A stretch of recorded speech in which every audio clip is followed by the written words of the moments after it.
commission has handed you all are going to, change the realities that our community members experience, I think, especially our most marginalized community members. Important topics that, to juxtapose that could have instead been perhaps deliberated in place of the floor, could involve term limits, which I think certainly at least a discussion is warranted. I saw in one of the survey comments of a previous meeting, someone had maybe commented that we could put in the charter a commitment to keep our utilities public. That seems to be something that could be quickly added. Not a lot of legalese maybe needing around that. The hiring and firing of our police chief is a very critical concern for many people in our community, and I think the current situation is really a pretty big concern where I think the police chief is under the city manager, and so there's diluted democratic control, community control of the police, and I would strongly support any measures that the charter could embody that strengthen community control of public safety. And I would like to be clear that by community control of public safety, we're not talking about a citizens complaint review board. That is not community control of public safety. The community control of cut you off, but I am going to cut you off. So Okay. hopefully we'll have more additional time for public comment later in the meetings, but I want to give some other people the opportunity to speak. Oh, I didn't notice that there were any others. That's why I was feeling maybe some more liberty. No. But are there any others? Anyone else, other members of the public like to speak? Yes, sir. Illinois, 527.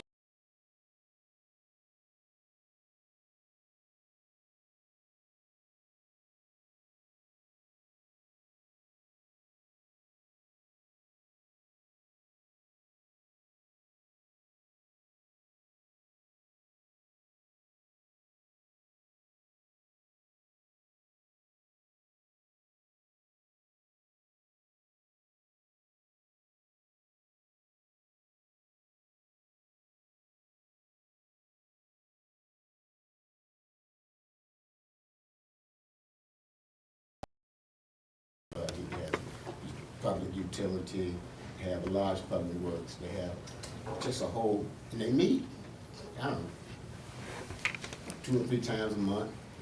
County meets once a month. County salary is driven by charter. It matters not to me whether it's driven by charter or not. I just think the value of the work that they do is not commensurate with the work that they do. And they deserve to make at least as much money as those folks from the county. The other issues like number of elections, and I know you guys want public engagement and public comments on those issues, but I don't think the public, including myself, is educated enough. It would be nice if staff or you all would ask for some kind of document that gives us pros and cons on each of the issues so that we would have something to chew on before we came here and made comments. Right now, we just shooting from the hip and we don't know a great deal. I know y'all got a civics lesson the other day from the League of Cities, but what you got was some stuff I learned in 5th grade. So that's basically my comment. Pros and cons on the issues would be helpful for us. Thank you.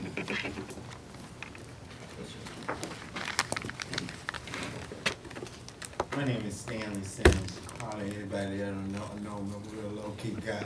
But I'm at 1320 Avondale Way. Mr. Chairman, I got to say that your vice chair set a very high bar for the productivity that was accomplished in this meeting last night. At the last meeting. So, Vice Chair, I want to thank you, and I hope that I can do the same tonight. To this committee, I do want to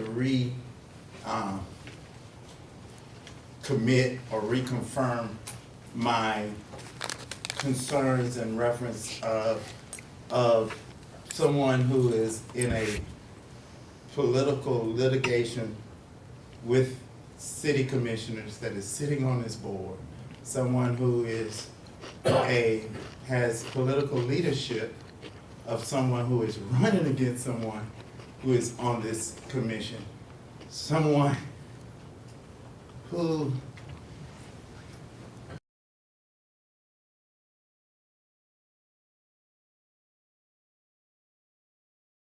this room, I got from you all that I don't come with any preconceived notions. I'm looking at policy. I'm looking at a process.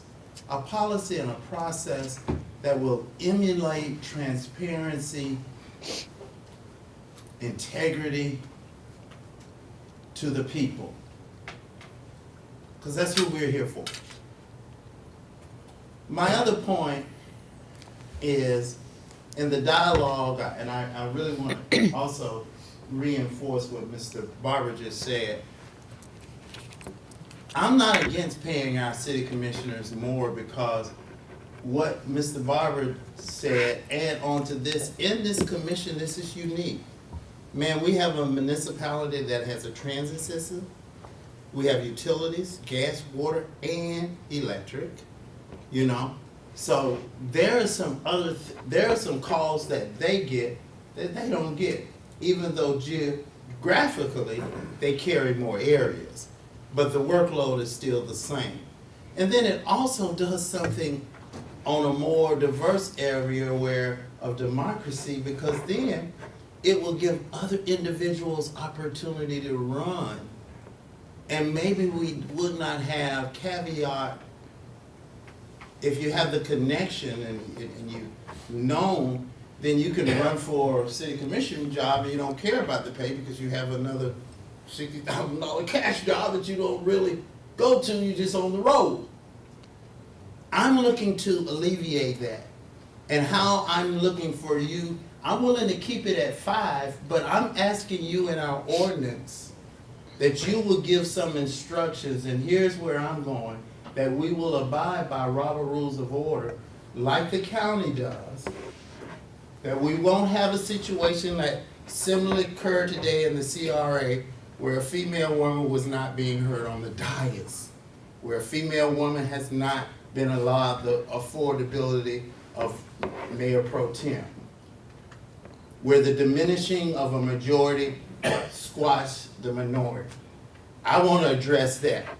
I've heard a lot from the public. You can't legislate good behavior, but we can put mechanisms in the way that will help them get there. The county has less bickering because their Robert's Rules of Order require, before there any special funding, it's a unanimous vote. Before they can defer from Robert's Rules of Order, it takes a unanimous vote. Those are the mechanisms that get us there with the 5. Thank you. Thank you, Mr. Sims. Anybody else, any other members of the public would like to speak at this point? Okay, well, as I said, we're going to try and come up with a spot later in the meeting. Okay. Yes. Hello?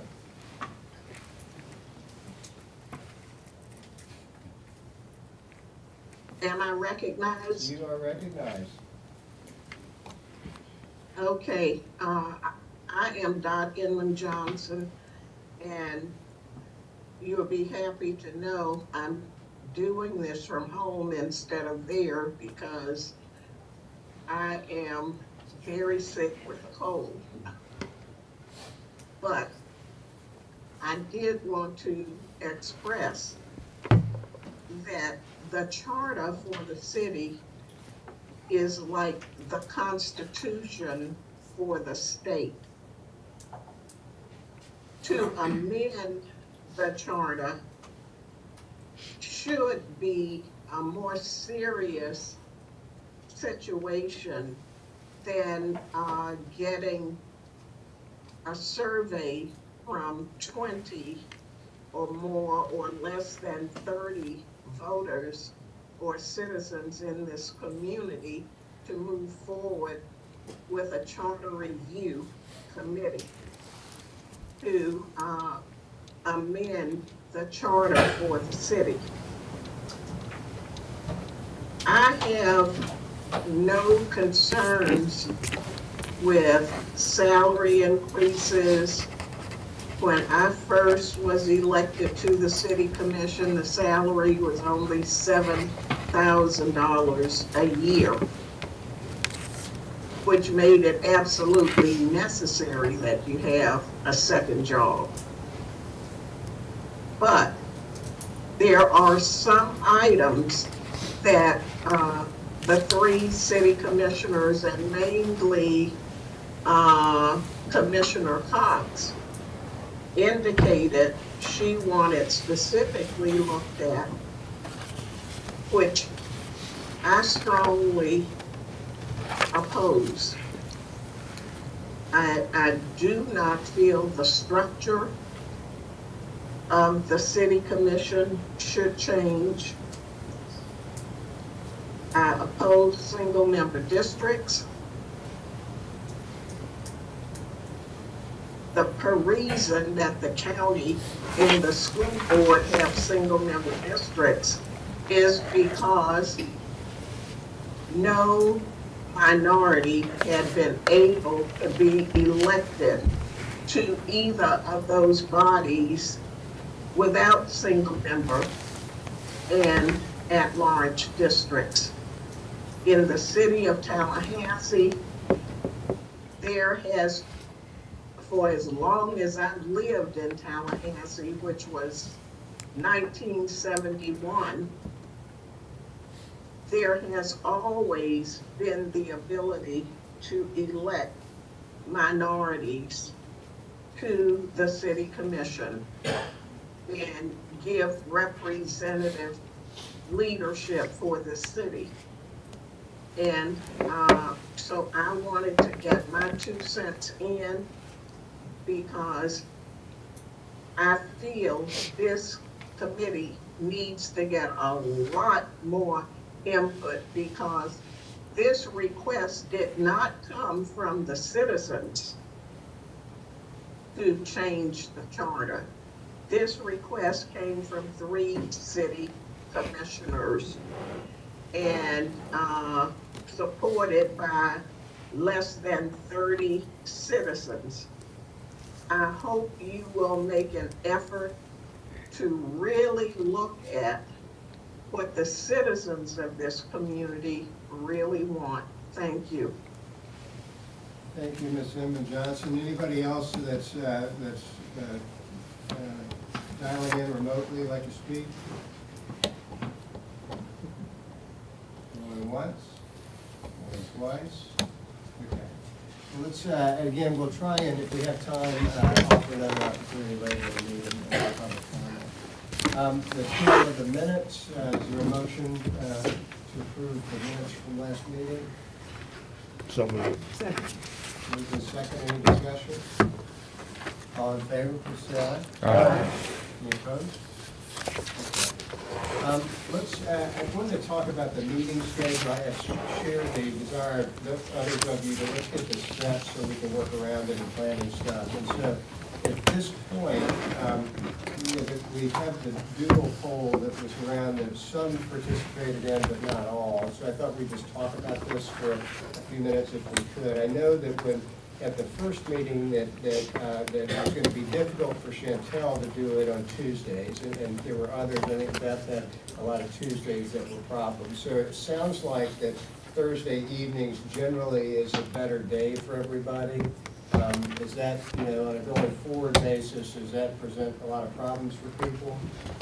So, Yeah, I have one Thursday, the 22nd of February, I know I won't be here. So I don't know, the best way to do this, but maybe just look at a couple of dates and see if, how many do we have for that Thursday? Would we rather switch 1 or 2 of these to Tuesday? So we maybe want to start with that one. So that's February 22nd. How many can be here for the 22nd, Thursday the 22nd? It's like 1, 2, 3, 4, 5, 6. Okay. Okay. How many? So how many could be here Tuesday? That Tuesday instead of Thursday. That would be the 20th, right? 1, 2, 3, 4, 5, 6.5, 7, 8. Yeah. It looks like we may have more for that. If that would work for you, I would suggest we maybe switch that one to the 4th. To February 20th? Yes, that Tuesday's the Thursday. And then the other one, I know I can't be here, is March the 7th, which should be getting to the end of our run, but maybe not. So I don't know, how many can be here March 7th? 1, 2, 3, 4, 5, 6. Okay, so it looks like a little better than half. What about Tuesday of that week, which would be the 5th? 1, 2, 3, 4, 5. All right, it looks like maybe we should just stay with Thursday on that one then, on the 7th. Okay. Is there any other date that people have a, issue with, maybe we should relook at? I know I will not be here on the 15th. 15th of February, so that's next 2 weeks. 2 weeks, Thursday. Right, and I won't be here on the 8th. So let's look at Tuesday. Okay. Why don't we maybe ask our folks here to send around, maybe even during the meeting here, if we have a little grid, that people can mark when they're here at us, we can maybe relook at this. Let's just see what we have for these dates, and then if we need to make any adjustments, we come back to that later in the meeting, if that makes sense. So you're thinking for availability February 8th and 15th, which are the next 2 weeks on Thursday. Correct. And then February 20th, and the next week is a Tuesday. Correct. And then whatever the next.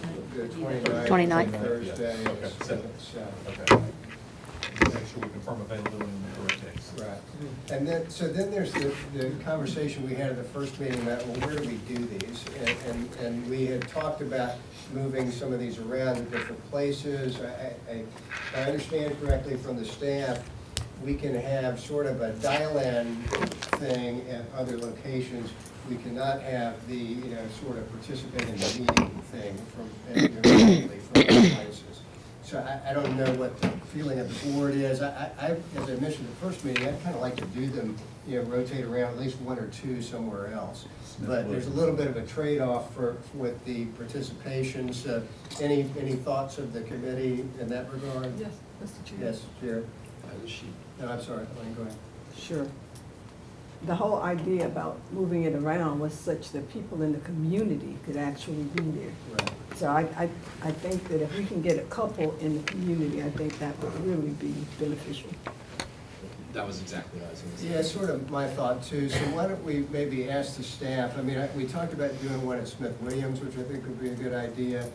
Any other suggestions for if we're going to do another remote one where we might do it?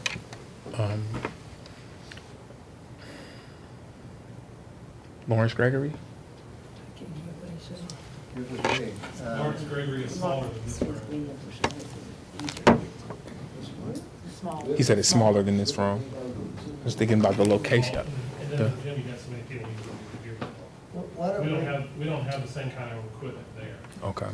Well, why don't we ask the staff to maybe come up with some suggestions and get back to us on that? But with that being the goal, that we would have at least 2 of the other meetings in other locations. And we can go ahead, and then since you've identified it, we'll go ahead and look first at Smith-Williams, so we don't have to delay and wait for you. In the meantime, we'll try to get some, if you have suggestions or things that you think of, feel free to contact us, but we'll go ahead and identify a date that Smith-Williams is available, so we can do that, and then we can work on a second location, so.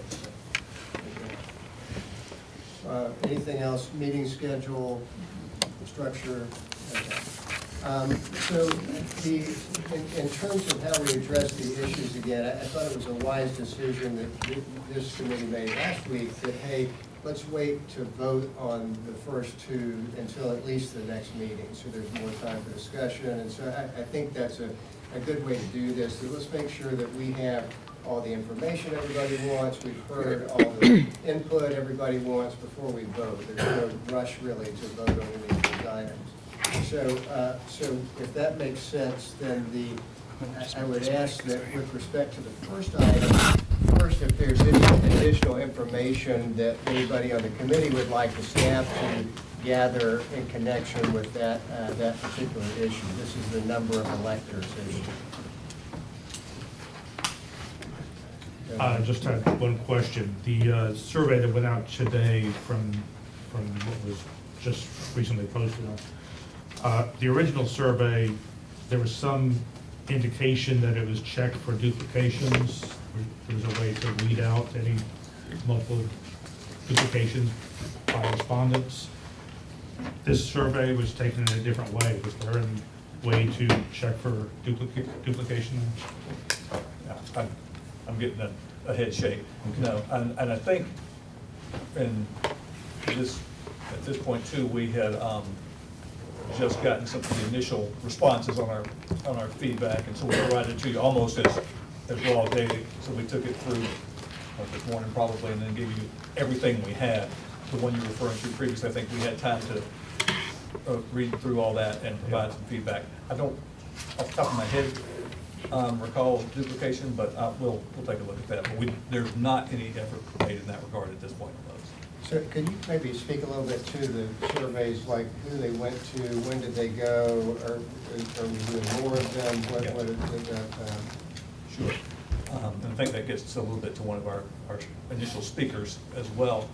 So the city commission, as they were deliberating creation of a charter review committee, one of the things that was done was a poll was put on Talgov, so anyone in the public could participate. It was there on Talgov. It was discussed in city commission meetings, so anyone following city commission action would know that it's there and could provide response on particular items.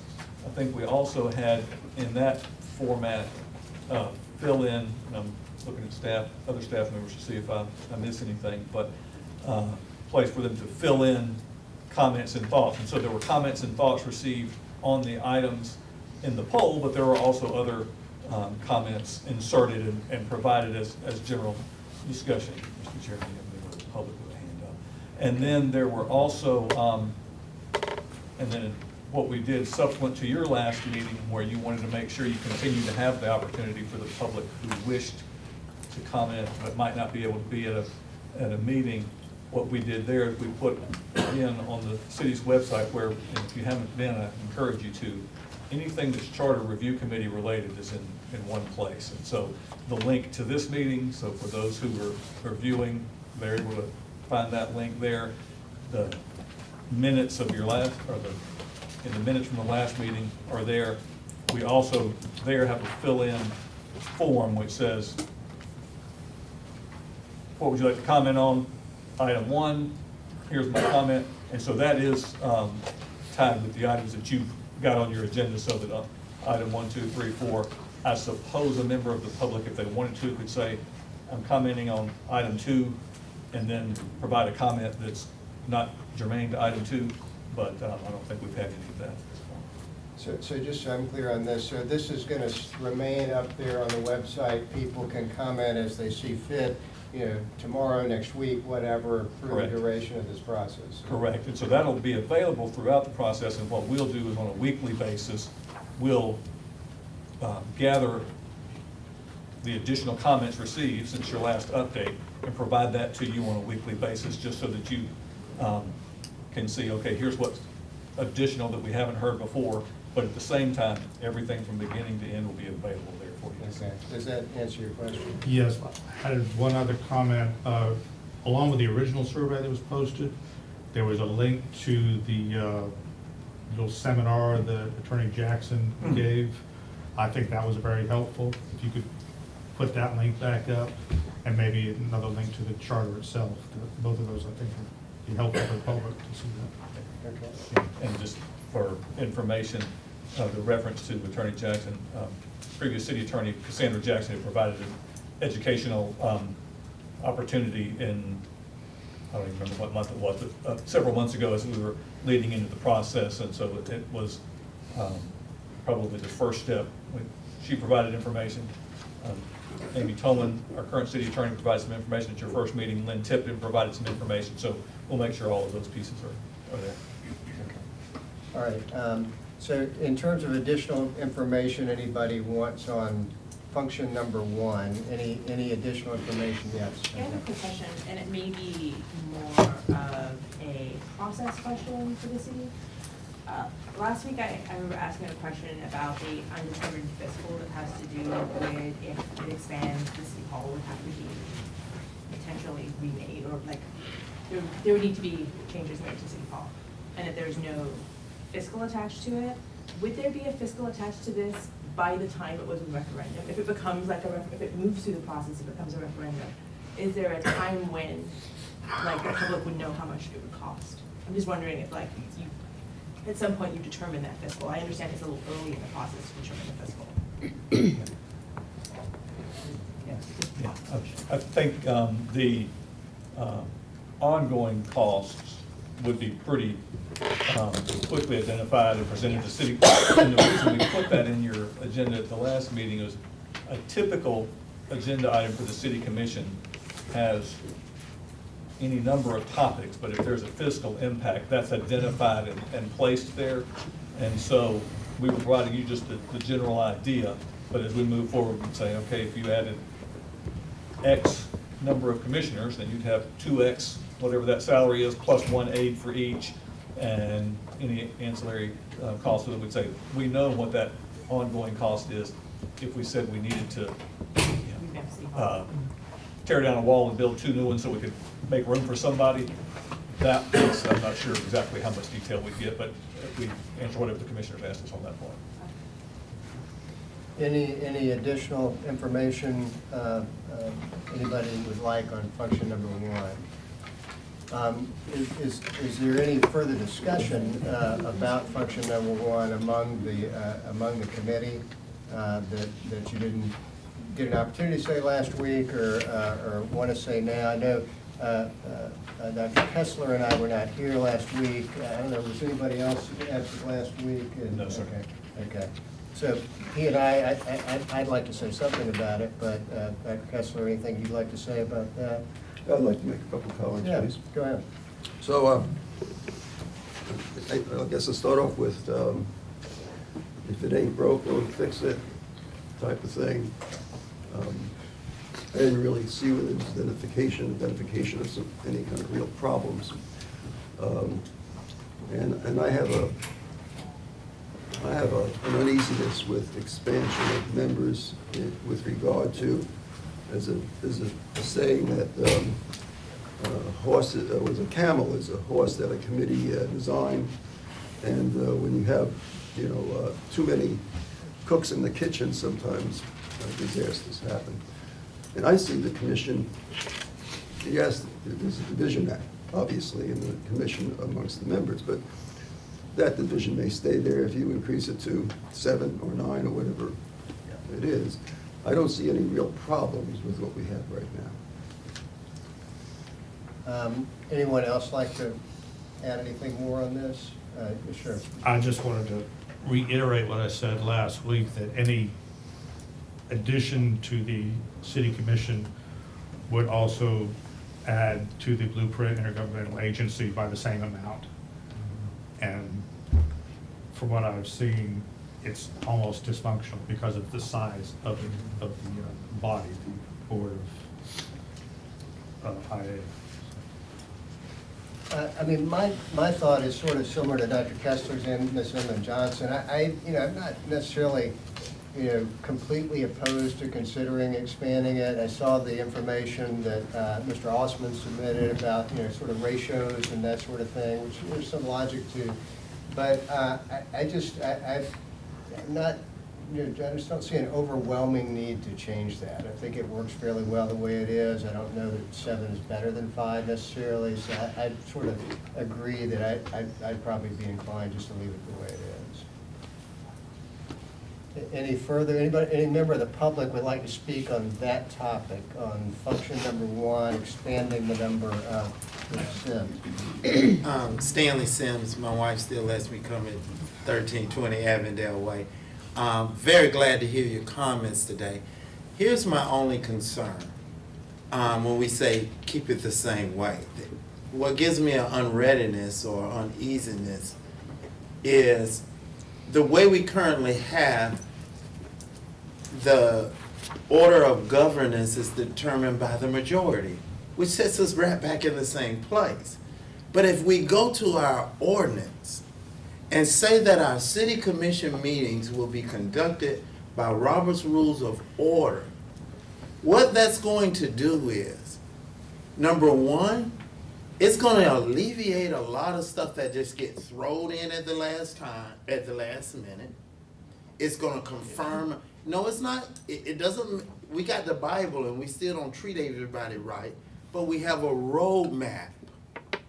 And what I'm saying here is, what is bogging us down is that we're saying we're going to allow somebody to be the adult in the room, where the adult in the room is the majority. And so, if anything come out of this process, let's give better instructions to our elected officials of how they can better serve us more productively. Thank you. Thank you, Mr. Sims. Anybody? Yes, sir. Thank you. I'm Jesus Mojica, and this is my first time coming up here. And you guys have been talking for the last 30 minutes or so, and I have not heard, except for the charter, not the issues that you guys are discussing. So for those of us who have not heard before, other than read the papers and stuff like that, can you at least say we're talking about this issue so that we can know what the issue you guys are talking about, instead of item 1 or item 2 goes, I don't know what that means. That would help me a lot, and probably a lot of these people do. The other thing I heard is that you guys are interested in obtaining more information from the public. And one of the things you suggested is that anybody who goes to the Tallahassee.gov should be able to do that. Well, how do we inform the people? How you guys are informing the people to get input, other than what is in the website? I mean, I'm sorry, but if you want some input from the public, you guys need to do a little bit more than that. That's my suggestion, and that's all I have to say. Thank you for the time. All right, thank you. I like you. And just so we're clear, function 1 that we're talking about now is the number of elected officials. So it's the number of people on the city commission. Do you have any more speakers right now? Yes, sure, come on.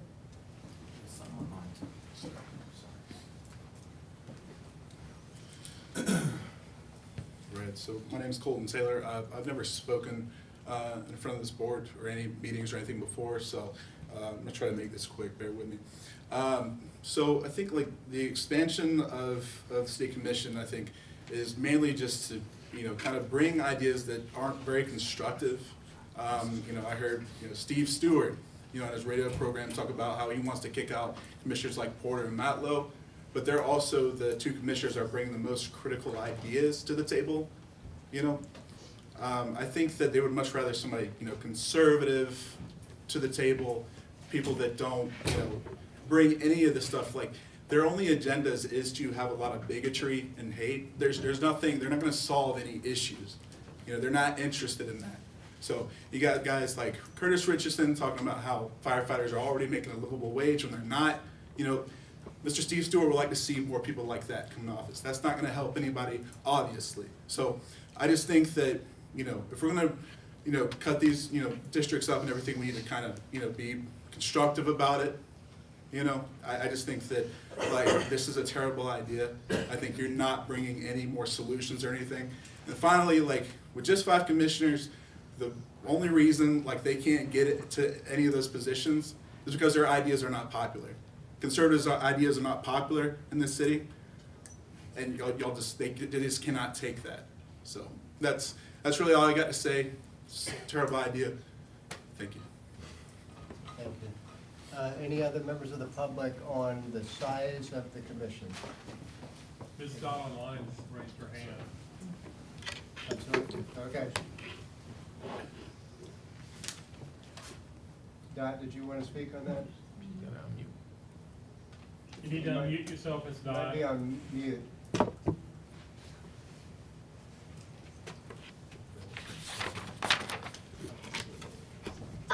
Yes, I do want to speak to not just the size, but the structure. John Osmond and I didn't see his article, but John Osmond and I were very instrumental in the development of single-member districts way back when in the county and following in the school board. However, the city is very different, as I indicated in my opening comments. There is absolutely no reason to go to single-member districts in the city.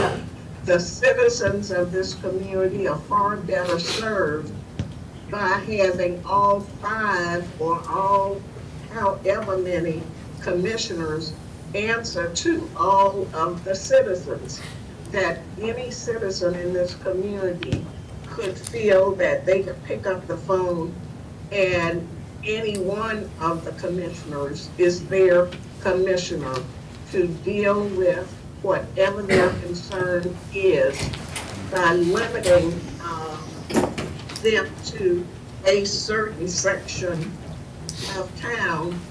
You divide up the city into concerns where certain commissioners may not feel that they have to be concerned about the issues of one side of the city versus another side because they don't have to answer to those voters. It is very important that we do not divide our community in that way, and also looking at the size, look at the cost. We just had a big property tax increase. What happens if you add higher salaries and add more positions? You are adding to the budget and causing lots of additional costs to people who cannot afford it. Thank you. Thank you. So just for clarification, and I, obviously, members of the public are welcome to speak on anything they want to, but the charge for function number 1 on the number of electors is just on the number of electors, right? It's not about single-member districts. So again, we're not really, that's not what we're doing right now. We had a long discussion at the first meeting about, at the end, we may could propose whatever, but I would agree with Ms. Johnson. I'm not in favor of that. Yes, Dr. Kessler? So before there's a motion to vote. Well, I don't think there will be until next week. Because Okay. So I'm really early. So I look at the Charter Committee as being a committee that, in my mind, is deliberate, is sort of slow-moving. We have a short time frame to get things done, but in my perspective or vision of it is that it's this deliberate body that has the weight of significant importance when they recommend any changes coming forward. And that, I don't know if it was addressed, I may have missed it in the prior meetings, but any voting, did we decide it's just a simple majority? Is it a supermajority? Is it a consensus? I may have missed it, but I don't know.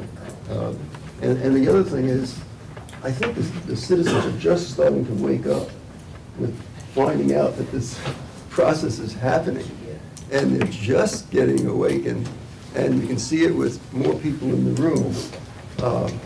And so we're 1/3 of the way through all of our meetings, and we're just getting the citizens to start becoming aware. So I'm concerned about that, and I just wanted to voice that.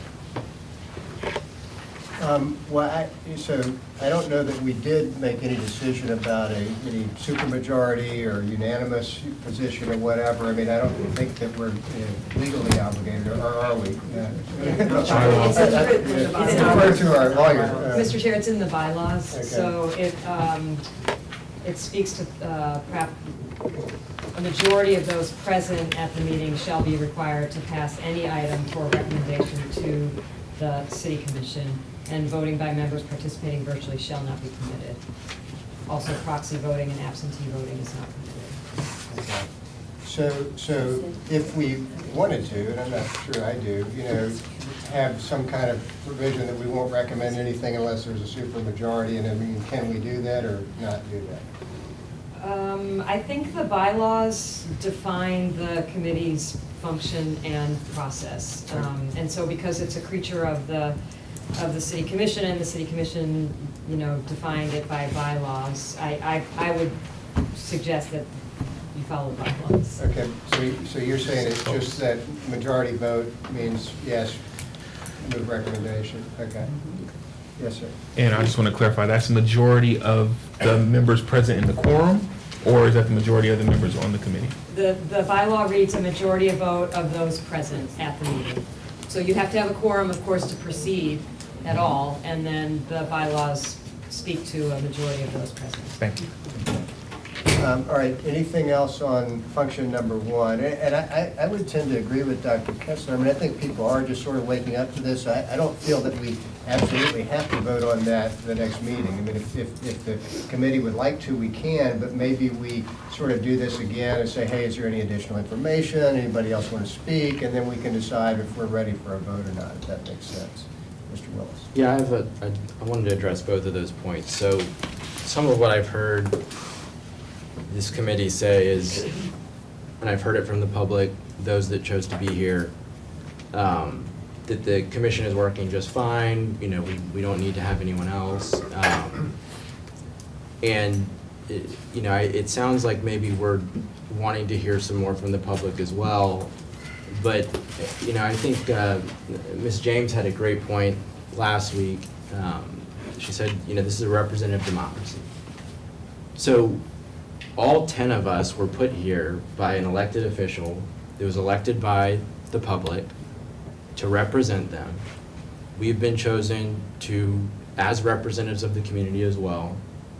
The process as we move forward will continue to have opportunity for public comment. Whatever product that the committee puts out will go to the commission, where there will be more opportunity for public comment.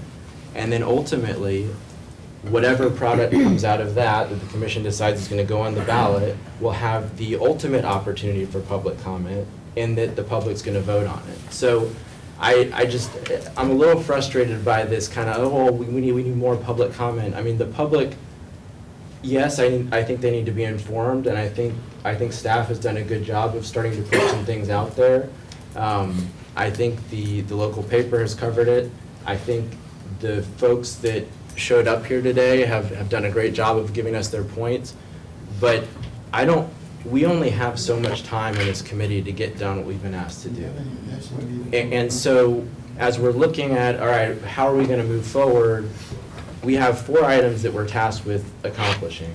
And so I think at a certain point, we need to trust the public as this process goes forward, because there will continue to be opportunities for public comment. So just on that point, the other thing is, as we look at the number of electors, I feel like what I'm hearing is, we're happy with what we have, and I've heard folks say that I don't think I've heard publicly say that ever. We're happy with what we have.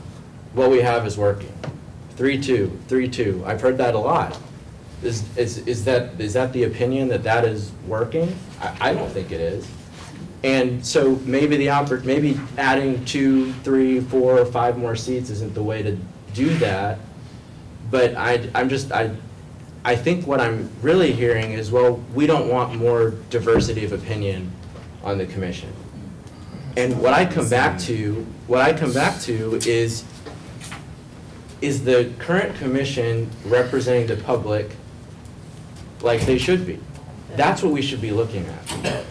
We have a over $1 billion budget. We have a city utility, a public-owned utility, which we've talked about. And I think with those items, I think those are things we need to look at. But if it's going to cost adding another 2 offices in City Hall, I'm not concerned about that as long as we have the representation we need to have. I'm not convinced that that the current commission, and this isn't a referendum on any one commissioner, I think as a body, there have been some pains. And so I look at this particular item, and like I said, I'm not convinced that that's where we need to go. I'm a little concerned by the direction of the conversation, so. Mr. Demerol, do you have a comment? I did. So I'm going to suggest, Mr. Chair, that we have 4 items, and if we were to kind of put them in different boxes, there are high priority items, and there are items that are a little bit controversial, and there are items that are not. I will say that function 3 and function 4, which is focusing on the primary elections, and the other one is looking into potentially having charter review committee, I guess every 5 years, 10 years, whatever we decide on recommending. I would suggest that maybe we take the conversation to those 2, and I feel like they are least, I don't think we'll have much debate on those items, as I think public is more interested in number 1 and number 2. So what I would recommend, if it is okay with the board, to kind of discuss number 3 and number 4 in this meeting, and potentially vote on number 3 and number 4 in the next meeting. Then in the meantime, I feel like the public will have more input for number 1 and number 2, and then we can continue discussing those, elaborating a little bit more, and eventually making a recommendation. I don't see a reason why we have to vote 1, 2, 3, and 4 in order. I feel like 3 and 4 are the least controversial topics, so maybe we just get those out of the way and go back to 1 and 2.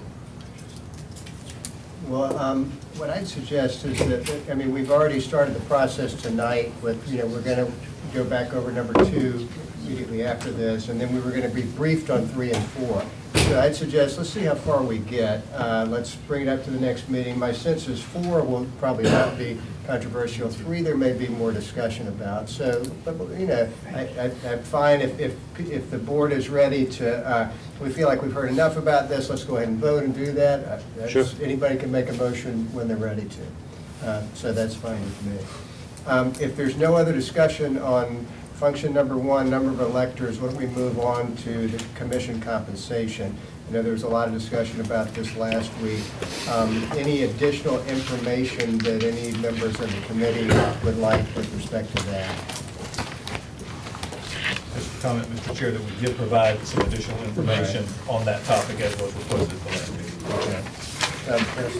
Yes, just for completeness, I would like to also know, besides the salary of our present commissioners now, what their package is, if you include all of the benefits, health plan, et cetera, that they receive, what that package comes to. We'll get that for you. There was another question I had on a number of the other cities that we were provided information on. It mentioned expense accounts for city council. That wasn't mentioned for Tallahassee. Is there a expense account for city commissioners? What we have for our city commissioners is, we do have within the approved city budget, there's a budget for each city commissioner's office. It's not an expense account in the sense that we've allocated you $5,000 to spend on either personal needs or $10,000 to spend on travel and entertainment. It's within the same budget guidelines that any other city department would work with. I know at least one of those, and I think somebody asked me about this before the meeting, of the peer cities that was described, they had a very small salary and then maybe a $40,000 expense account. And there, effectively, those individuals, what they're doing is they're saying, here's your expense account, and we're paying you that money, and then you're on your own. So instead of, if you travel to a League of Cities event in Orlando, and you submit your travel and we reimburse you, it's, we gave you $40,000. If you want to go to the conference, you go. And if you don't want to go, you don't have to go. So that, I think it I'm now speaking about a community that I'm not intimately familiar with, but I think it's probably just an effort for them to say, this is what you've got. You want to consider it salary, you want to consider it gas money, whatever you want to consider it. Here it is. We're going to pay you that amount, and then some of it clearly is specified as salary, and then the other part is spend it as you wish. Mr. Chairman, a couple of things that came to my attention when I was reviewing the information that was sent out. Thank you very much. I still think there's some lack of clarity around, as a community, when we elect our city commissioners, are we expecting a part-time or a full-time commitment? And we don't really see in any of this comparison what our sister cities or our like cities are doing. So it's hard to make a salary comparison because that might be considered their only job. They may be expected to produce full-time work. The other thing that I think is worth talking about to some extent, and thank you for getting information on the median salary for city employees. It's two very different jobs. I'm not sure you can tie a commissioner's compensation for what they do to what a city employee does on a day-to-day basis. I did like, I think it was Fort Lauderdale, that looks at median family income and targets their commissioner pay to median family income, so that you've got some independent basis for how you set commissioner salary. Those were just a few of the things that came to my mind. And I did wonder, I'm sorry, there was one more thing. I wanted to revisit the conversation we had about the mayor's additional responsibilities and why there would be a differential. And maybe the differential is too great. I'm not making an opinion one way or the other on that. But I think one of the things that we did not consider was, I believe, and I'm looking at Mrs. Toman, I believe that the mayor also signs documents on behalf of the city. Is that correct? He does. That is a risk management issue that the mayor takes on in the role as mayor, and I think that has to be considered in his or her compensation. Any additional information that any of the committee would like? Ms. Jones? On the salary models table, it would be helpful to note, and there's another table that was provided previously that talked about this, but the other cities that we're looking at, whether it's strong mayor or council manager, and under council manager, the subset of weak versus strong maybe would be helpful in looking at that. We can update that schedule too. Put the information together side by side. So I'm reflecting on the statement made by Ms. Coram, and I'm thinking, I understand that a city employee, depending on what their level or their position is, may be different from what a commissioner or the mayor is doing. But then we have some employees of the city who make more than the commissioners, and then we would have some that make less. So I'm trying to figure out, I don't think we could completely discount those salaries as we look to raise or lower the mayor's salary to kind of meet somewhere in the middle with the city commissioners. But ultimately, I also like the idea of looking at median family income in the area as well. But I'm wondering, what if we were to consider, what would the language, what would it have to include? Right now it's based on, I think the mayor's tied to what the county commissioners make. So the city commissioners make, is it 50% of what the county, half of what the county commissioners make?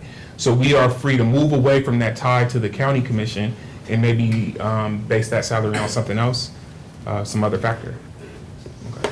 Yes, Ms. James? Now, I wanted to mention again, and I think I may have mentioned it at the last meeting, but for us to look at moving the formula outside of the charter. On the chart, it looked like many of the other cities had resolutions. There was language in the charter about salary, but it essentially punted the decision-making process for the salary and the formula associated with the salary to either resolution or ordinance. And so I think that's something that we should also make a point of discussion. I can tell, at this point, for me, outside of what the number is, I'm more in favor of the formula not being a part of the charter, very similar to a constitution, in that, you know, there are other factors that could make that change. And so to put that in a charter, I think is just too specific, and would want us to consider moving the mechanism outside of the charter itself. Other comment? Dr. Kessler, did you have something? I did. I'd like also to know what liability insurance the mayor is under and the limits of that. Thank you. And, Yes, sir. and I just want to ask, because I think Jared spoke to that as well, this idea of taking it out of the charter. And I wonder, what's the concern there? Because I'm trying to get a better understanding of why you feel it should be removed from the charter. 'Cause, you know, The reason I think it should be removed, and similar to what I said, to me, typically a constitutional or governing document should not be one that is, where there's a lot of room for external factors. Meaning, if you look at some of the other cities, there's language in the charter that speaks directly to how the compensation would be changed, but whether it's every 4 years or 5 years, for example, we don't have a mechanism to, and we'll talk about that, we don't have a mechanism to review our charter on a regular basis. And there are things like cost of living, you know, inflation, there are so many other factors, population size, adjusted, you know, median income. There's so many factors that could play a part in compensation of our elected officials that I think should run outside of the charter review process. And again, that may shift if we decide that we're gonna do it every 4 years. That may be a reasonable, you know, review period. But I feel like, and it's supported by the other cities, that also felt that that was probably not the best place for the formula to be.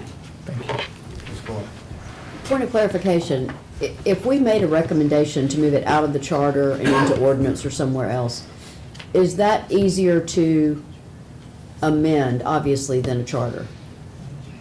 So my second question would be, we're at the mercy of the county. The city commissioners are at the mercy of county pay. The county decided that they were going to zero pay. Doesn't the charter basically say the mayor gets zero pay and the other commissioners get half of zero?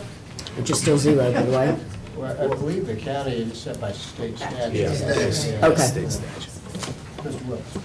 I wanted to tack on to what Ms. James said. So some of my motivation was similar in that I think the committees recognize that what I'm hearing overwhelmingly is what they have is not reflective of cost of living, potentially what they put into it. I think we talked about part-time versus full-time. My concern is if we want to put something in place that reflects more accurately the cost of living and their duties and whatever that may be, I agree. I don't think the charter's the best spot because then it's very likely we're back here 10, 20, 30 years later, or at each one of those increments as we have to make adjustments. So my thoughts behind taking it out of the charter was we could create a process that was a little bit more flexible. The second piece that I'm thinking about is, I think one of the public speakers talked about the understanding of the electorate as far as, for example, I think it was in the context of the structure and the number of electors, but I think this is a similar issue where, again, I think the person going to the ballot box is like, I don't know if I want to give these politicians a raise, and they may not understand everything that goes into it. And so I think if the intention of the committee is we want our public servants to be compensated in a way that makes sense for what they're doing, and again, the cost of living, then I think that it might be something that might be more apt to be put in front of a panel of experts, whether it's a consultant, a board of people that are put in place. I don't know, and I think last committee I kind of mentioned this, I don't know what the best way to do that is. I'm open to different options, but in my mind, I think there's a better way to do this that doesn't require, that basically takes it out of a position where if we want to actually accomplish something for these folks, it can be done in a way that's more favorable and less biased. I will say, when I went home last week, I was thinking about your comments about moving to something like a board, and the more I thought about it, the more I was like, that really is the job of a consulting firm. To look at how much people are working, exactly what it is they're doing, what the cost of living in the location is. It's a lot of numbers, you need number crunchers, you need bean counters to pull that kind of stuff off. And that, so we may want to think about recommending that we look at a consulting firm to determine what a good salary might be. It also might be a good idea that we think about that for the city as a whole, to check city salaries. I mean, I worked at FSU a couple of years ago. We went through a restructure. We checked everybody's jobs, everybody got moved around to different tiers. And I don't know when the last time the city as a whole has looked at what they're paying their staff. It might be an idea to, a restructure may be necessary. Mr. Bryant? Yes. I'm trying to say this very carefully, but just know that it is tagged as a part-time job, but it is not. I mean, I can say that without reservation, and I can give you many examples of why I can say it's not a part-time job. It's a 24/7 if you allow it to be. Grocery stores are not off limits. Amen. For conversations with the public. And personally, I felt that it was irresponsible, it would be, not to talk to someone, even if it's 10 o'clock at night, in Publix. Because that's why we come and do what we do. Amen. So I think that we can say it's part-time, but it's not. That's the first thing. And then secondly, in terms of the level of responsibility, because when you start to talk about pay compensation studies, et cetera, I think we will find that the duties and responsibilities of a city commissioner is extremely broad. And you are required to meet with anyone from the public regarding any topic as it relates to city business. So I think we need to, we're going to try and narrow down, if you give pay increases, it's based on the work that you're responsible for doing. At least that's mostly what people look at. So if we understand better maybe what responsibilities are, we have a little bit more clarity about what the pay might be. Whether it's in the actual charter or not, I defer to these legal minds in here to help us understand what is the best place to accomplish exactly what you described. So those are my comments, Mr. Chairman. Yeah, I still have some reservations about removing the process from the charter. Amen. Based on the fact that as I look through them, it seems at least the majority of the ones we have listed here are charter-based. I could be incorrect because that was a quick analysis. But then I'm trying to think, what would the process actually look like if you take it out the charter? I see like in Orlando, for example, it looks like this is one location where it's set by the commission, the mayor's salary is set by the commission, and then they're setting their own salaries, and they seem to have the highest one that's listed, so right here. So that gives me some apprehension about just turning it over to the commission to set their own salary. And I know consultants, they have to go through the bidding process, and that could still be self-serving in a way. So I'm saying, if we were going to consider that, I would like to see how they've done it in other places and what processes are equitable. And then at the end of the day, we're spending taxpayers' money, so I really feel that the taxpayers have to have some input on that at some level.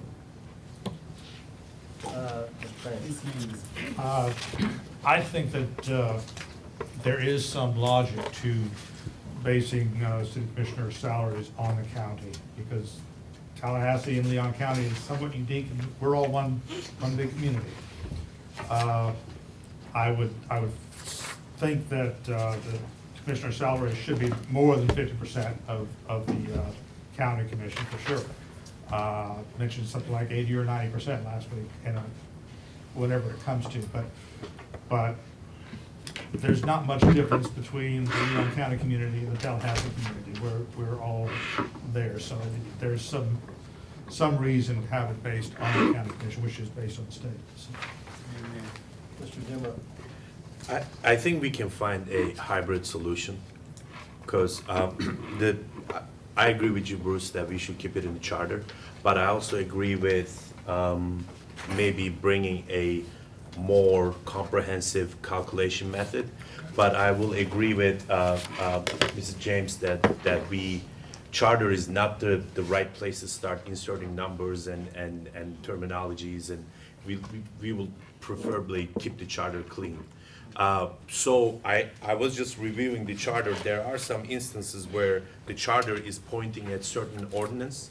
So that will be city attorneys. I think I want to make sure we don't get caught up in the technicalities. If you like to keep it in the charter, then I'm pretty sure the city attorney's office can draft an ordinance of calculation, and then the charter can point with something like the city commissioner salaries are determined by the city ordinance X, Y, and Z, right? So, and if we do have some sort of calculation there, and if it's not based on the commission mode, right? And if it's just automatically calculating itself based on median household income or anything else, then it can automatically update because the charter is pointing at the ordinance.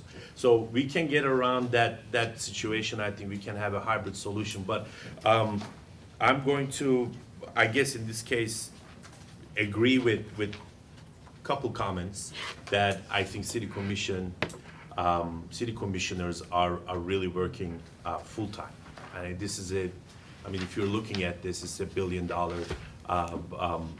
business, right? I didn't want to say business, but yes, it is $1 billion business, and they are managing our city, and it's a full-time job, and I think it should be a full-time job. Where I agree with the comments that at any point of the day they're getting feedback and they're being contacted. So. I'm looking forward to seeing a motion.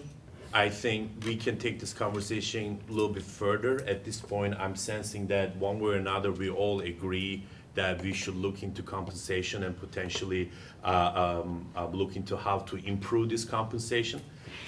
Just hearing everybody, I would suggest that we make a motion on this. There are some options. We could make the city commission salaries equal to county commission salaries. We could make the city commission salaries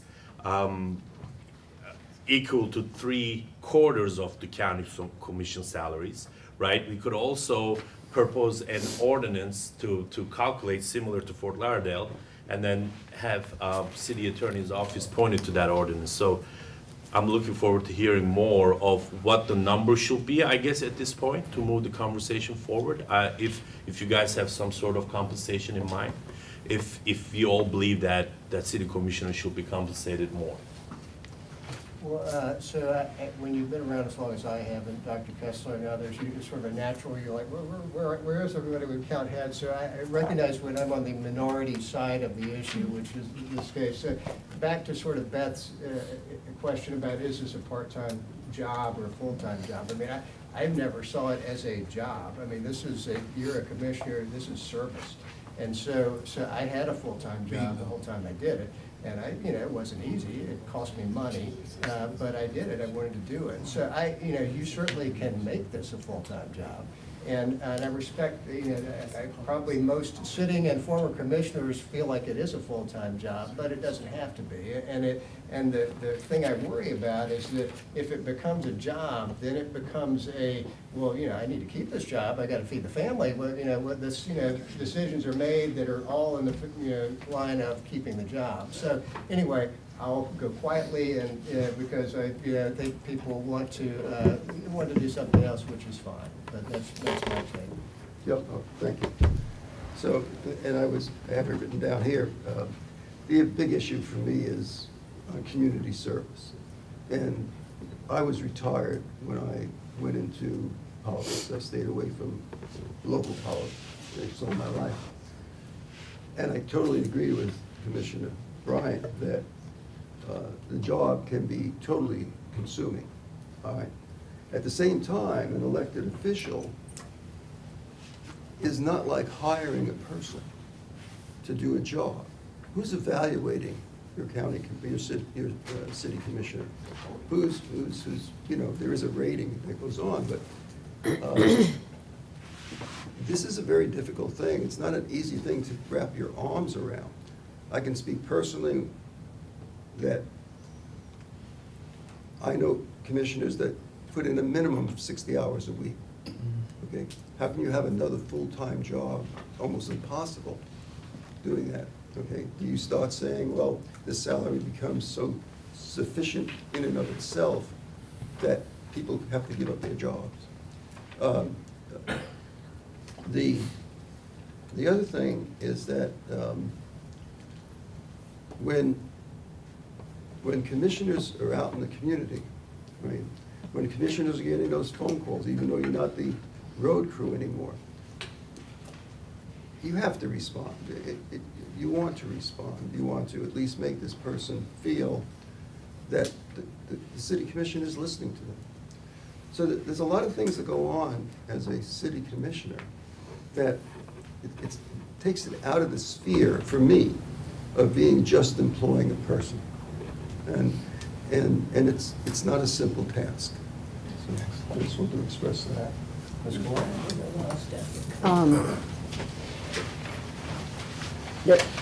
There is a balance here somewhere, and I think we're all seeking to find that. But at the end of the day, it is an act of service. Serving in public roles is an act of service. We're all here as an act of service, and none of us is being paid for it, and none of us is asking to be paid for it. I understand that that does not equate to a city commission job, but there is a service component, and I fear that if we start labeling it as a full-time job, you rule out a number of people who would never run for public service because they're doing it out of an act of service, and they're not going to, Mr. Mustin, as you pointed out, give up their full-time job to do that. We shouldn't force people to trade off either way. But we also can't compensate people. I'll withdraw that comment. Before I make it. Two things. One, I look at it not necessarily as a full-time job, but as a full-time commitment. And that as a person, you have a discrete amount of time to provide quality service, whether it's in your profession or in your community. And so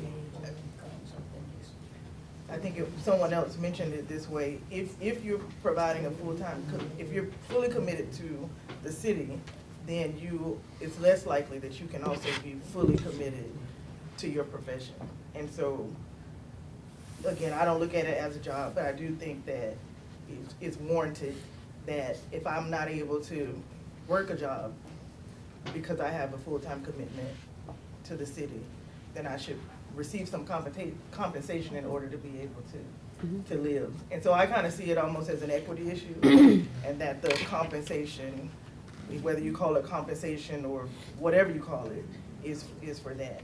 Then my other is a question, and that is whether or not anyone is aware of why Gainesville walked back the Tallahassee model. The note saying 2022, Gainesville had adopted the Tallahassee compensation model, but then that newly adopted model would have resulted in a pay increase of approximately 50%, and they repealed it and reverted back to the CPI adjustment method. Anybody know why that? What's the backstory behind that? I'll make a brief comment or two. I think what happened in that situation was they made a decision to make the changes you suggested and really looked more like our model on how they would do that, but it involved a compensation increase. They made their decision that their effective date was some months down the road. Well, in those intervening months, they had various budget issues. If you follow Gainesville, their utility has had some significant issues. And so in those intervening months, I think they were struggling with the overall budget and included personnel reductions. And I think that's mostly from I know the situation I'm familiar with, but I think the specifics there, I think, are coming from a newspaper article I had read online. And I think what you had was, how can we make a change that pays us more, at the same time we're laying people off because we don't have enough money. Thank you. That context is helpful. Great question. So let me ask, just kind of procedurally here, so it's a 7:25, yeah, I'd like to kind of 8 o'clock wrap it up here, so I want to see if we want to continue and have this discussion here for the public on this topic. If you want to stop here and maybe get briefed on functions 3 and 4, and then pick back up with this the next meeting and let the public have the opportunity to weigh in on this. I mean, whatever your preference is anybody feel strongly about that? I'd kind of like to hear at least a start of these other 2 items. If everybody's okay with that, why don't we set this aside for a minute? Let's get briefed on that, and then next meeting we'll start back with the compensation discussion. Thank you, and I think we can brief you on item 3. I'm not sure how much we have for you on item 4. We pulled together a lot of material, but didn't have a position to bring it to you. What we did provide in the material that was submitted to you was some discussion of elections and primaries and when they've been held for the city in the past. And in addition to just a little bit of narrative, we provided some statistics to give you a sense of how often do you have 2-person races? How often do you have 3 or more? I think one of the things that we observed as we looked through there was even when you have 3 or more, the vast majority of the time, I think 88% of the time, you still have somebody with a majority in that initial race. But with the 3-person race, you have to have that primary to identify whether you have a majority, and if you don't, to move on to opportunity for a runoff there in the general. With the 2-person race, your trade-off may be a little bit that in an earlier primary, if those 2 people run in the primary time frame, they, much like used to be the case with winter elections for city positions, it's easier to get your message out, to be seen, to be heard among the noise, whereas if those 2 are running in the general, much greater turnout. So if turnout and general interest is what you're looking for, then you clearly get that with a November date.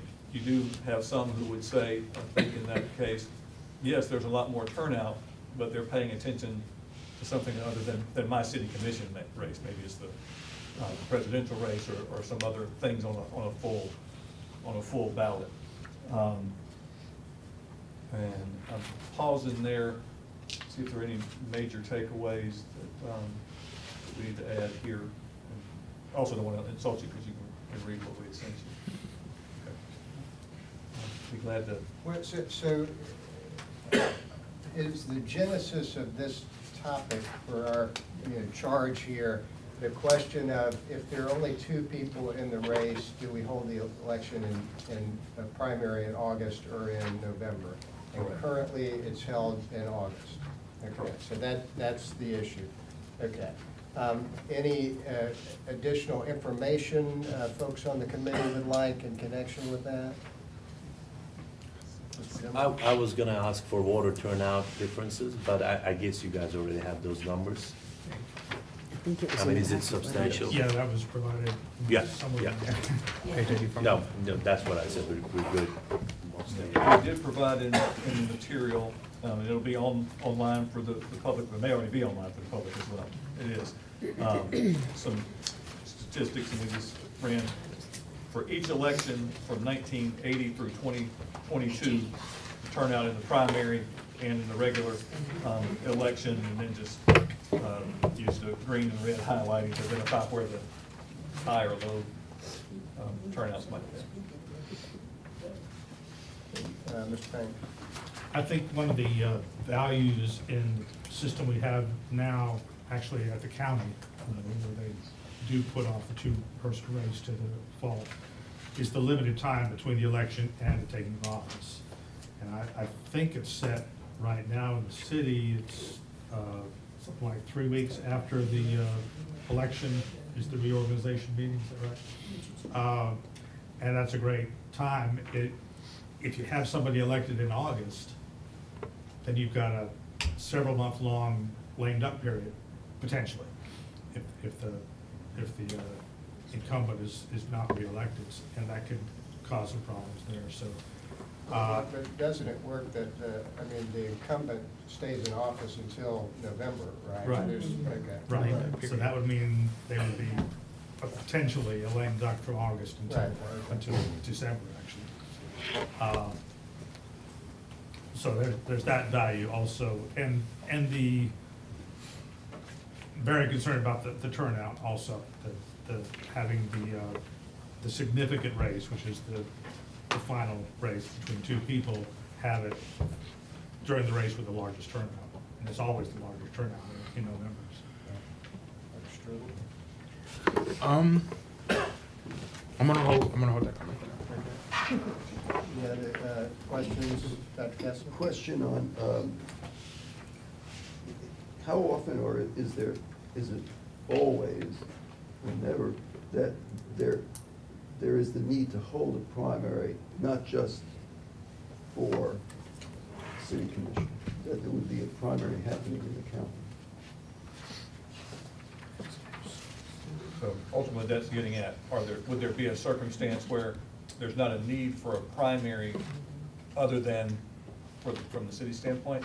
I don't think there's always, I don't think we've had a situation where we needed to hold a primary specifically for the city race. There's other content on the primary ballot, and we become part of that. Other questions?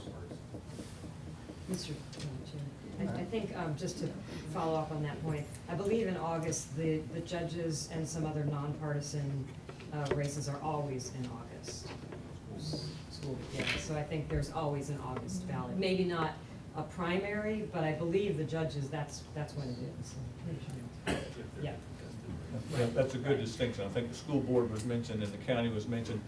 They are different under their provisions, so that the county always would have that two-person race in November.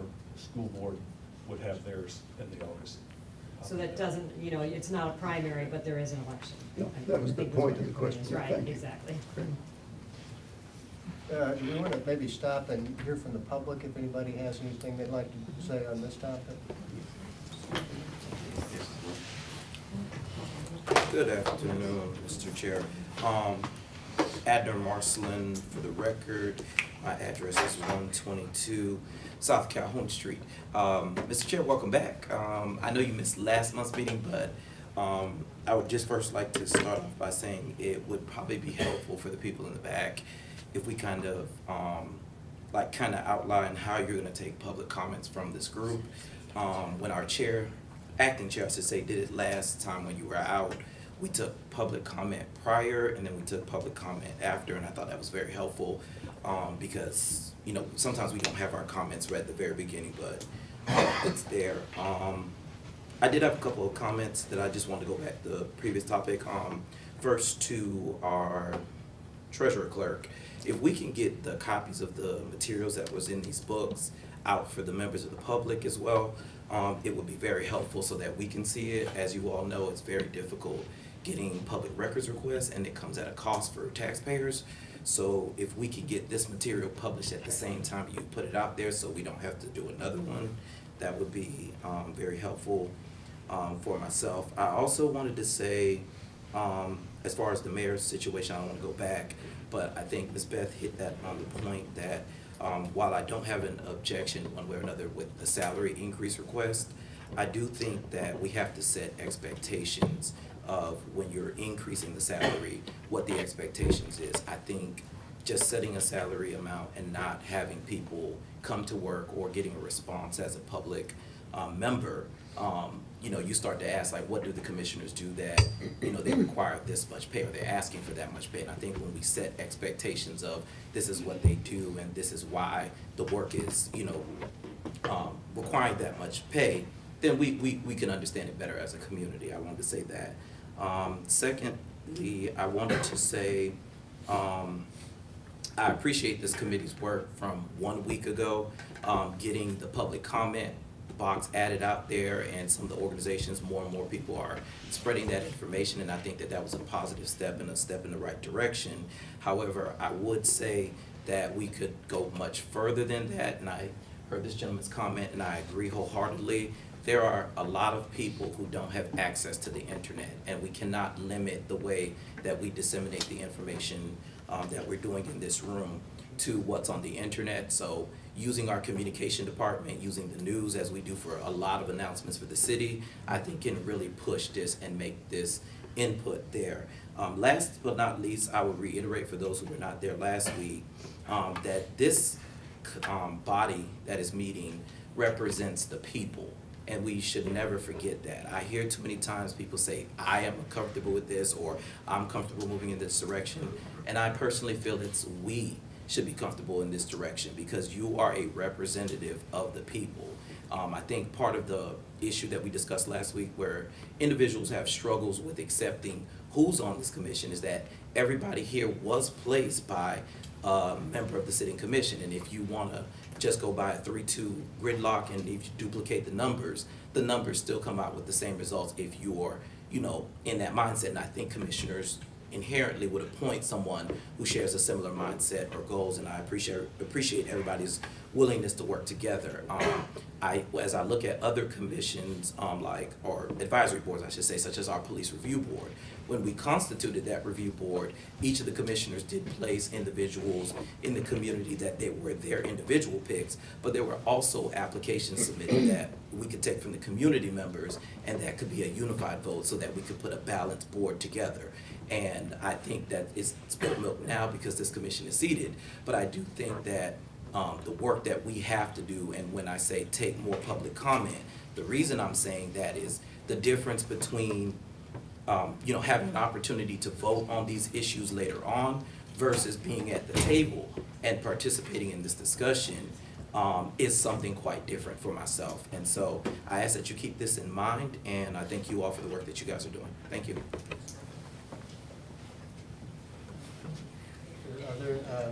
Yes, sir. Stanley Sims, my wife ain't told me, he sent me a text, said that I gotta move, so I'm still at 1320 Avondale Way. There is more information in here about the salaries of the mayor and commissioners of other counties than ours. He gave us a broad of what they were making. We don't actually know. We have a better, clearer understanding of what city commissioners are making and other things than what ours are. We don't actually know what the mayor has access to as mayor. We don't actually know the amount of money that city commissioners have access to as city commissioners, if they do want to fly off to a convention.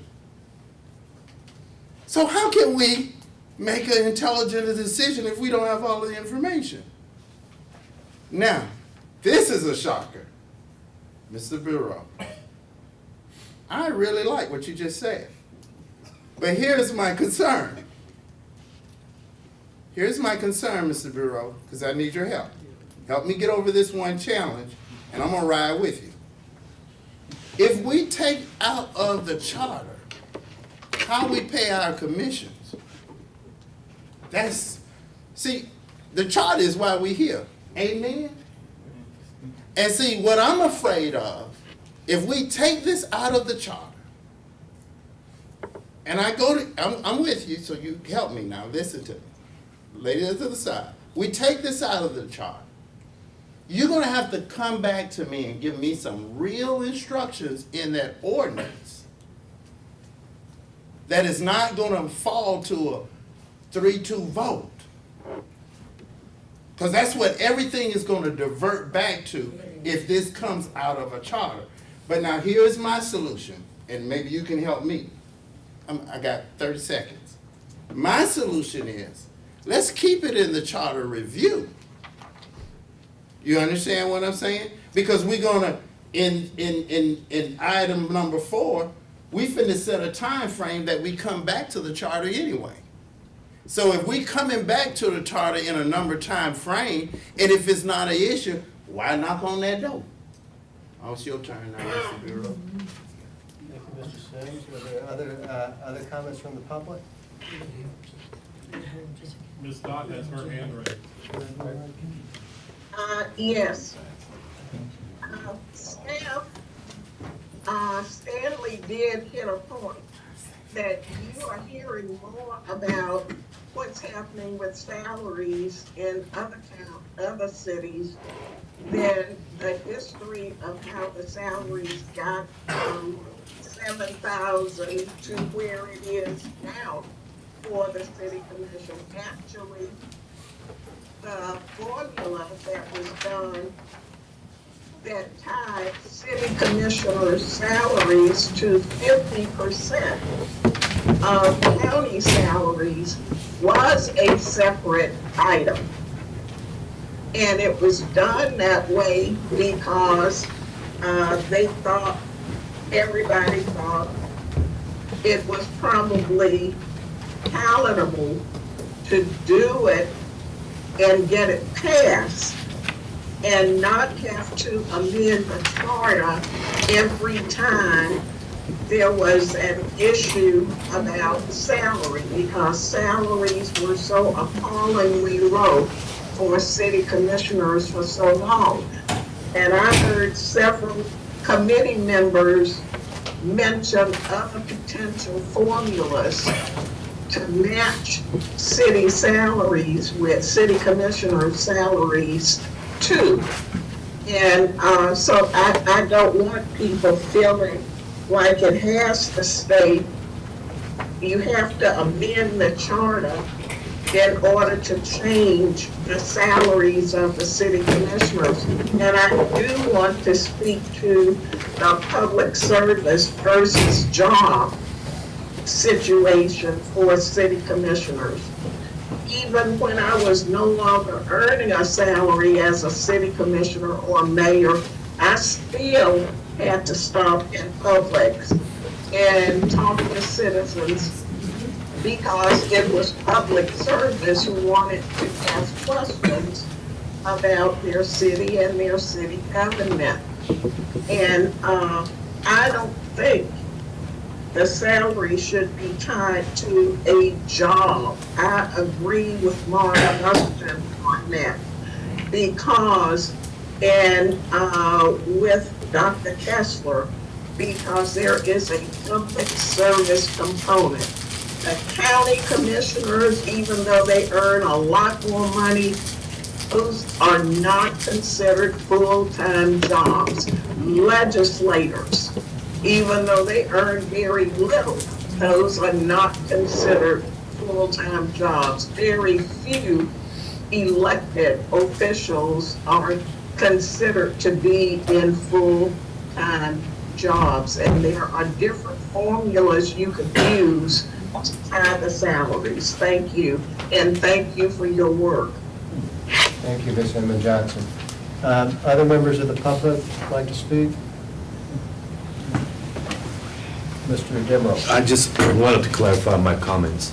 I think the committee, I guess as a charter review committee, we have to form an intent of what we want to do with the previous topic, right? And that was my comment. If the intent is to deal with it in the ordinance, then we could figure it out. If the intent is to deal with it in the charter, then we could figure it out. I mean, I personally have not expressed any opinion which way we should go or what we should do, but I'm just, I guess we need to move forward with figuring out what we want to do with that particular topic, was my question, before we get into the technicalities of how to do it. Okay. Back to the function number 3 topic here on the date of the election. Any further discussion by the committee or questions or information you'd like, Mr. Miller? Yeah, I have a few thoughts on this. So I'm really interested in the difference between the turnout in the primary and the regular election. I'd like to understand, maybe if we could, and I just want to preface this by saying I don't think the place of this committee is getting into any sort of partisanship, but my instinct is when you look at the primary elections, you're probably not seeing as many NPAs. And so I think there's a whole section of our electorate that's probably, you know, when you just look at, for example, 2022, 30.7% in comparison to 53% in the general, I would assume that that 30.7%, if you looked at how many of those were NPAs, would be pretty low, because generally, I would imagine that group is not showing up for primaries quite as often, because they would really just be showing up for nonpartisan races. And so I say that to say I am inclined to say that, you know, I like the idea of moving it to the general, because I don't see a scenario where higher voter turnout is a bad thing. I mean, I just think if you're looking at, again, 30.7% to 53%, 33 to 62, on and on, I like the idea of having more of the electorate be engaged in our local elections, so. Okay, other discussion? Mr. Rubel? I'm inclined to agree here. However, interestingly, we didn't get any public comment on this yet, so I do want to hear what the community thinks, because ultimately, similar to previous items, I kind of need a mandate, or I would want a mandate to say, hey, you all should change this. And in the absence of that, I need to see who's being harmed if we keep the election at the primary, or we keep the election of 2 members at the primary there. So I don't know. I don't know that we have enough information to, or at least I don't have enough information to make a clear decision here. I do, however, agree that with the higher turnout, you have more legitimacy in determining who the victor is. Whereas if we have 22% turnout, sometimes 30% turnout, you know, a person could win an election with, you know, a small minority of voters in the community. So those are just my concerns as we're thinking about this. I just had a point of clarification. I'm not sure if I heard my colleague correctly, but on the MPAs, this is a non-partisan election, so the MPAs can show up for the primary. Is that correct? Okay. Other discussion? Questions on this? Okay. Any further comments from the public? Anybody want to speak on this? Yes, ma'am. Good evening, Sarah Williams, 411 Elder Lane.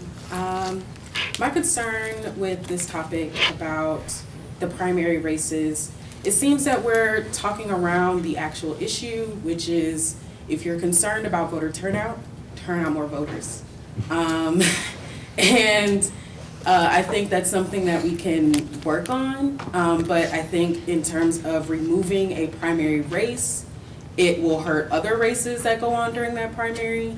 And again, if we are talking about MPAs, I mean, these races are already nonpartisan anyways, so you're taking away an opportunity for someone to be able to voice their concerns or opinions. So it just seems like this is an odd topic to bring up because like Mr. Struble said, what is the compelling reason? Who's being hurt by having a primary race? It seems like the public isn't necessarily hurting. Some are not choosing to come and vote, but the whole purpose of an election is for the public and not the people running. So we should focus on the public's concerns and let them have the more opportunities to vote for who they want. Thank you. Other members of the public? Hello? Yeah, I ain't gonna trouble you long. I'm just a little country boy making it to the city every now and then. A little part-time work I do, Mr. Munchkin, I work with candidates. Some of them have a little money, some of them don't. But that primary gives them a practice. You understand what I'm saying? And I'm with Mr. Bruce. Any opportunity I can wake my people up to give them a chance to vote, I'm gonna do that. And I got one little issue. I've been holding it, but it's troubling me, and I got to have surgery in the morning. And in case the law call me, I want to get it off of my chest.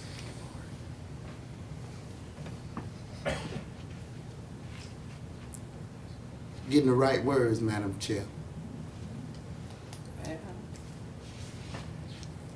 You guys are asked to make big decisions with incomplete information. And then you're trying to engage us to get our opinion when you don't know everything. I hope I didn't do that too bad. Hello? Good afternoon. I have just one brief comment. Adner Marcelin, 122 South Calhoun again. I would just like to say that the ballot box is the people's opportunity to voice their pleasure or displeasure with our elected officials. Every one of those elected officials who serve in our government, they answer ultimately to the people. And August, and sometimes we don't have to wait until November to cast our ballot to say, this is not who we desire in that seat. We need change, and we need to make it now. There's nothing wrong with the way that we conduct our elections right now that I can see. But the only thing that I can see is that when the decisions get quite close and people get uncomfortable, now we start messing around with the ballot. And I think that that is an attack on democracy. I think that this is a topic that we need to leave alone, and we need to leave our election processes as they've been for many, many years. And as Serenity Williams said very clearly, if you are not happy with the turnout, go engage more voters. If you don't have enough people supporting your view, try to meet with more constituents and get them to see your way. But the answer is not coming in here and messing with our election processes.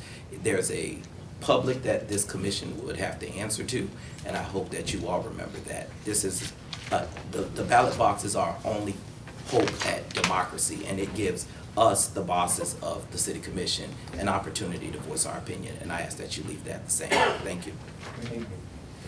Was there somebody online that wanted to Mr. say Lewis something? Gilbert had his hand raised. Mr. Dilbert? Yes. Floor is yours. Sorry, thank you. I thought I could be in person. But I think the issue with I support a primary. I definitely support a primary. However, I think it's a statewide issue. I think it's the timing of our primary that is strategic to disenfranchise a significant block of voters. We all know that the timing of the primary is a time where a large majority of our student population is not in the city, wherever they are in the state. You know, whether they're in Miami, whether they're in Orlando. I think individuals in power know that if they have a primary during a time where students are not in the city that they live in, or younger voters are not where they can have an influence, then that is advantageous to certain groups. So my issue is not with having a primary, it's the timing of the primary. And I know that's a statewide issue, but I do believe that a third of our city does not participate in the primary process because they are not they're not familiar with absentee ballot, and they're not even here for primary. I mean, they're not even here when the primary vote begins. Okay, because the summer gets out in August, and as a person who works on a college campus, I find that we would have a greater amount of younger voters engaged in the process, which might be disadvantageous to certain individuals, but you would have a greater number of younger voters engaged if the primary wasn't a week before classes start, when people are not even in the city. So I think in a sense, the timing in which we have our primary is disenfranchising to a third of the city population that would participate if it was more convenient for them to be able to do so, and they did not have to jump through hoops, like filling out an absentee ballot and doing things that other regular citizens do not have to do to be able to cast their ballot. That's all I have to say about that. Thank you, Mr. Delbert. Anybody have anything further? Yeah. Yes, sir. Again, my name is Colton Taylor. I think that we shouldn't be discussing like changing primaries or anything. I think only if you're trying to talk about increasing turnout, we need more accessibility for voters. You know, everybody is working. You know, something that it's hard to get to the ballot box. And I think that even with Governor Ron DeSantis trying to remove like mail-in, I think that's also important to discuss. I don't think we need to be talking about changing primary elections or anything like that at all. This is separate, I think, thing for voter turnout. That's another. Anybody else? Anybody on the committee? Mr. Willis? Yeah, I just want to come back to some of the points I made, especially in light of what I've heard. I think one of the other things that I'm also thinking about is, if you ever looked at a map of Tallahassee and looked at what turnout looks like across the city, it's pretty clear the more impoverished areas in our community have some of the lowest voter turnout. And so when I think about going back to this huge gap between the primary and the general election, those communities, and I haven't looked at primary versus general, but I imagine the trend's exactly the same, if not worse. So, Mr. Struggle, you asked who's being harmed, and when I think about who's being harmed, I'm thinking about those communities because they're disproportionately represented in our elections. And we can talk about, well, get these people out to vote. I think that's reductive. I mean, what do you mean get these people out to vote? I mean, if you look at the challenges for those communities in getting out to vote, it's not because somebody didn't knock on their door. It's because childcare, it's because they're working late nights, it's because maybe they don't have the same access to information because of internet access.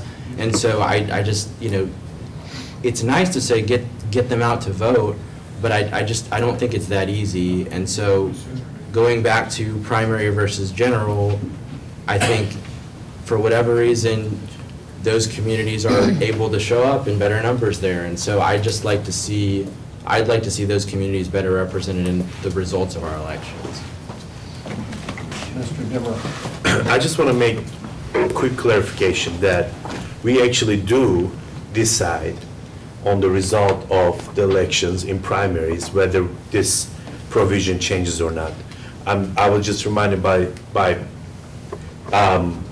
Mr. Marcelin and his race in the last cycle. There were 3 candidates and it was decided in the primaries. So the question is, what happens when there are 2 candidates? This is specifically what we are dealing with, because if there are 3, 4, 5 candidates, and if one of those candidates are getting more than 50%, they are winning the elections in August. Am I correct? Yeah.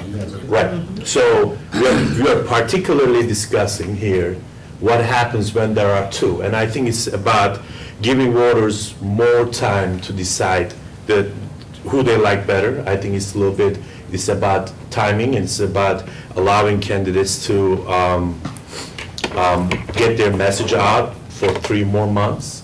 And if there are 2 candidates in this race, and if it's going to November, I believe we are looking into numbers right here. On average, we have about 30% differences between the voter turnout numbers, and when you actually turn that into minorities and how many of them are voting in the primaries and how many of them are not voting and how many of them are coming out in general election, these numbers are tens of thousands of voters that are being left out of this poll, and they are not giving a chance to make their decision on which candidate they like for their local office. And I think the decision is very simple here. Do we want to be more comprehensive, or do we want to leave out about 37,000 people who will be paying taxes in this town with no representation, right? Because if you do decide on that election in August and 37,000 more people come on board,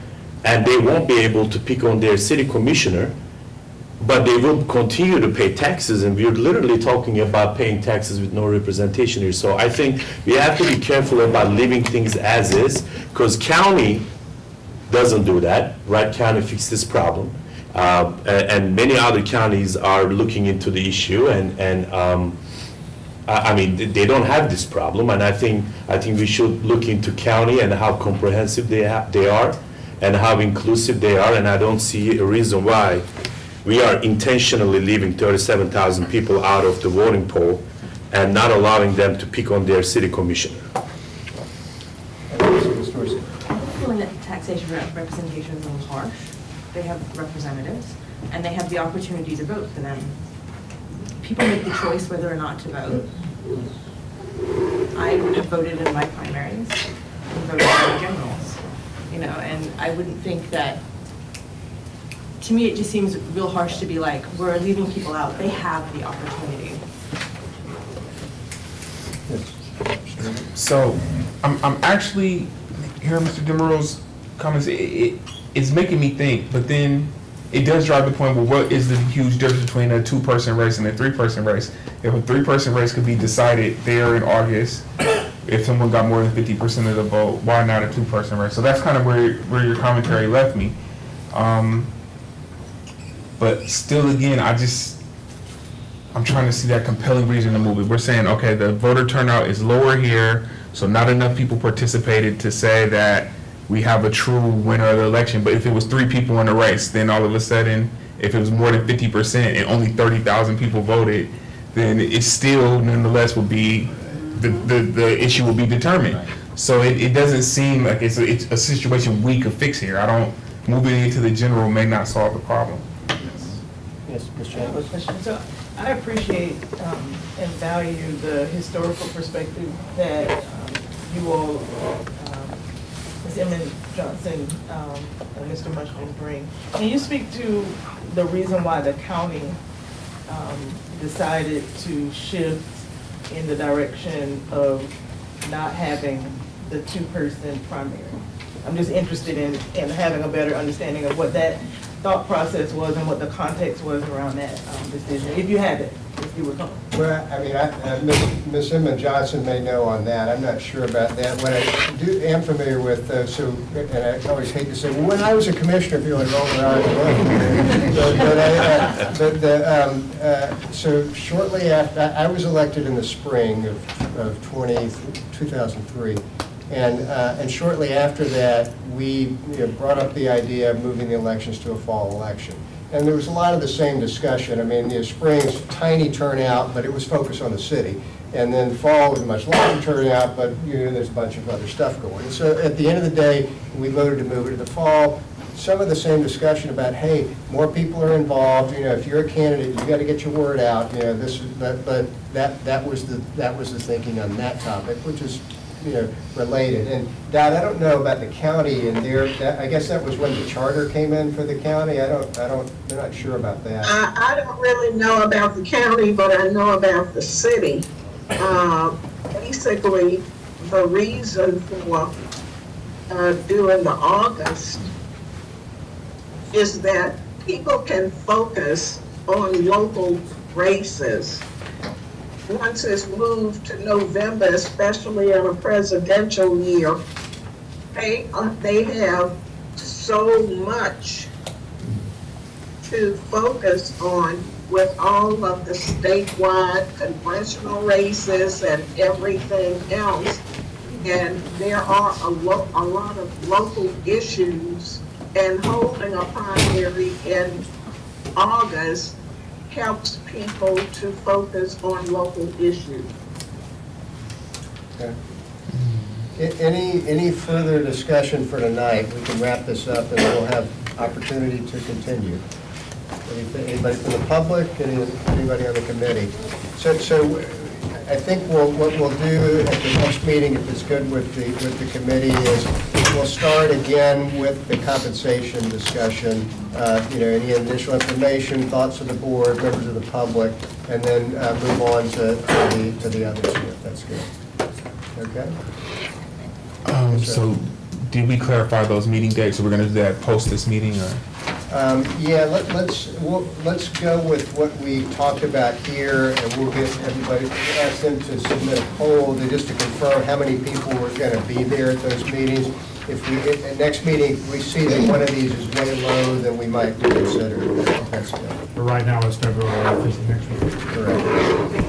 And we'll be here next time. They're going to come back to us with after that, and hopefully maybe the following meeting we might can do in one of the other locations. All right. Mr. Chairman, if you don't mind, let me just make sure I've noted the things you've asked for so that we get those to you for the next meeting. So if you don't hear something you were expecting, let me know. We were asked to provide for the city commissioners, in addition to their salaries, any other benefits that would be part of their overall package. For the salary table on commissioners, we'll bring in information on the strong mayor structure of government, so that sort of two different pieces of information you've seen are coalesced. Question was asked about liability for the mayor and insurance and that piece, so we'll address that. As the chair noted, we'll identify an appropriate time for Smith-Williams Center for a future meeting. We'll also, maybe with your feedback if we get any, and if not, we'll look on our own to identify maybe a good second location for a future meeting. And then the only other thing I just would let you know is the city commission meets next Wednesday, February the 7th. So they'll meet the day before your next meeting. At that meeting, I will give them an update. So in addition to anything else that we get from media coverage and that sort of thing, that will certainly be a time where the city's covered and viewed as comprehensively as it ever is, and I will give them an update, and that'll be another opportunity for the public to see, and I'll be sure to mention at your meeting on February the 8th so that they'll know what their next opportunity is. Yes, Mr. Chair. May I ask for one more document request, and I'm sorry to ask for this, but I'm not familiar with all of the zip codes. I know what the city map looks like and it jogs. Is there a way to provide us just with that map and maybe an overlay of where our commissioners are located residentially today, maybe for the last 15? Because I go back to our conversation, I think it would be helpful for this group to see, because we talk about representation, but I get the sense, in just some quick math I'm doing, that all of our commissioners are elected from a very small radius, and that there are a lot of our areas of the city that are not represented. Now, that could be because we don't get candidates from those areas. I don't know what it is, but I would just like to see that. I'll see what we can put together. We have one final public comment. I'm Chris Moore, I'm the Deputy Supervisor of Elections, and so I didn't want Ms. James' question to kind of be left lingering, because I do have a little knowledge about why the county did what they did. Ion Sancho, our previous election supervisor, was in office then, and I was on the staff then. What the county was trying to do, and he worked with them on the charter, they did two things which are in your materials. They made the county commission races nonpartisan, and they put two races on the general election, and the reason was more access to voters. So I think, does that help? That was my understanding of why those changes were made, and they were kind of made for the same reason. So I just wanted to kind of put what my understanding is, what happened and why that was done. Thank you. Thank you. Very quickly. Yes. To respond and kind of going back to what he said, when you have two, you have no chance of runoff. So one will get 51%. So when you have two in the primary, that election is being decided at that point by default, because one will get more than 50%. So that should answer that question, why when there's three, it goes, when it doesn't. So. Just a quick request from staff, just as we're looking at the salaries, is there any way to get some idea of what our current commission employment status is? I mean, how many of our people are full-time, part-time, have other jobs? Can we, I mean, to the extent that that's available? I'm hesitant to speak on behalf of individual commissioners, what their employment is, but I can follow up in some way. I'll get back to you. All right, if there's nothing else, we'll see you guys next week.